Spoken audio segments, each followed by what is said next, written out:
warahmatullahi wabarakatuh. Selamat datang di podcast kami, kelompok 1 yaitu podcast SPI, di mana kali ini kita akan membahas tentang bangsa peradaban pra-Islam.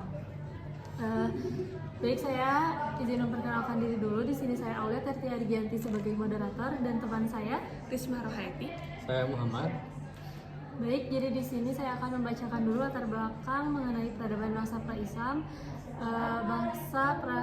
Bangsa Arab pra-Islam itu bisa disebut juga periode jahiliyah, adalah bukti dari adanya sebuah kebudayaan Arab yang mendahului datangnya kebudayaan Islam, ya begitu.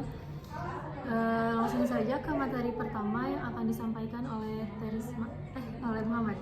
Baik, untuk materi pertama yaitu keadaan sosial dan politik ya.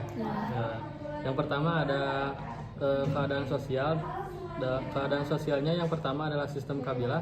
Masyarakat terorganisir dalam suku dengan loyalitas tinggi terhadap kabilah, sering mengakibatkan konflik antar suku.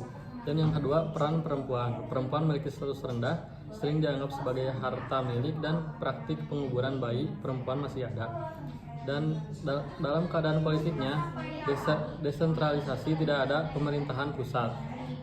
Kekuasaan terfragmentasi di antara kabilah-kabilah yang saling bersaing, dan konflik peperangan antar suku sering terjadi baik untuk sumber daya maupun kehormatan. Jadi untuk situasi sosial politik itu ada keadaan sosial dan keadaan politik, ya begitu. Dan materi selanjutnya boleh disampaikan oleh Risma. Di sini saya akan menjelaskan kondisi sosial dan ekonomi. Yang pertama, kondisi sosial. Masyarakat Arab sebelum Islam memandang perempuan ibarat seperti hewan, bahkan lebih hina. Dengan begitu pun kaum pria bisa saja menikahi perempuan sesuka hatinya, kemudian menceraikan dia semaunya anak perempuan. Yang selanjutnya ada kondisi ekonomi. Orang-orang Arab di masa jahiliyah dikenal perdagangan dan bisnis. Mereka melakukan perjalanan bisnis ke Yaman yang subur pada musim dingin dan ke Syam pada musim panas, khususnya bendungan Maghrib. Pertanian maju secara pesat. Jadi untuk kondisi sosial ekonomi bangsa Arab itu ada kondisi sosialnya yang zaman dahulu itu bisa menikahi perempuan secara bebas, dan kondisi ekonominya seperti perdagangan yang begitu, ya bangsa Arabnya. Baik, untuk materi selanjutnya ada sistem kepercayaan dan agama, mungkin bisa disampaikan oleh Kakak Muhammad. Baik, untuk sistem kepercayaan dan agama, bangsa Arab sebelum Islam sebenarnya telah mengenal keyakinan terhadap Tuhan, yaitu Allah Subhanahu wa Ta'ala. Namun beberapa abad kemudian, kedatangan Islam, kemurnian ajaran suci ini telah ternodai oleh tahayul, khurafat hingga sampai pada penyekatan syirik terhadap Allah Subhanahu wa Ta'ala. Penyimpangan ini kemudian dikenal dengan watsaniyah, penyembahan terhadap berhala. Di samping kepercayaan terhadap penyembahan berhala, ada kepercayaan yang lain berkembang di Mekah, yaitu penyembahan kepada malaikat dan penyembahan jin, ruh, dan hantu. Jadi kalau misalnya sistem kepercayaannya itu dulu ada yang percaya terhadap Allah, tapi di sisi lain juga ada yang menyembah selain Allah kepada kepatung, kepada malaikat, jin, dan hantu juga. Baik, jadi materi selanjutnya ada ideologi dan perkembangan kesusastraan Arab, bisa disampaikan oleh Risma. Di sini saya akan menjelaskan. Sebelumnya datangnya Islam, kesusastraan Arab didominasikan oleh puisi. Puisi ini biasanya berisi tentang kepahlawanan, cinta, dan kehidupan sehari-hari. Masa klasik, pada masa ini sastra Arab mencapai puncaknya dengan karya-karya para penyair dan penulis seperti Al-Mutanabi, Abu Nawas, dan Al-Hariri. Puisi dan prosa pada masa ini sangat dipengaruhi oleh nilai-nilai Islam.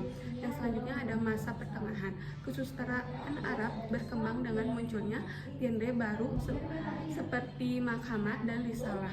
Tokoh terkenal pada masa ini termasuk Ibn Tufail dan Ibn Khaldun. Selanjutnya ada masa modern. Kesusastraan Arab modern ditandai dengan pengaruh barat dan munculnya genre baru seperti novel dan cerpen. Penulis seperti Naguib Mahfouz dan Taib Salih menjadi terkenal dengan karya-karya mereka yang menggambarkan kehidupan sosial dan politik di dunia Arab. Jadi di ideologi dan perkembangan kesusastraan Arab itu ada dari sebelum datangnya Islam, di zaman masa klasik, di masa pertengahan, dan di masa modern sendiri, ya. Ya, betul. Di mana masing-masingnya ada karya yang diambil. Baik, jadi simpulan dari podcast kali ini bahwa membahas peradaban maka tidak akan terlepas dari kebudayaan, karena antara keduanya saling terkait dan tidak dapat dipisahkan. Dari segi agama yang dianut oleh bangsa Arab sebelum kedatangan Islam, ada beberapa kepercayaan yang mereka anut, yaitu fatalisme, paganisme, kepercayaan kepada Allah dan sebagai super Tuhan, dan monoteisme. Dari segi kebudayaan bangsa Arab sejak dulu telah dikenal sebagai bangsa pecinta syair, begitu ya. Baik, mungkin sekian podcast yang bisa kami sampaikan mengenai bangsa Arab sebelum Islam. Terima kasih karena sudah menonton video kami. Semoga bermanfaat untuk bagi yang menontonnya. Sekian dari kami. Wassalamualaikum warahmatullahi wabarakatuh.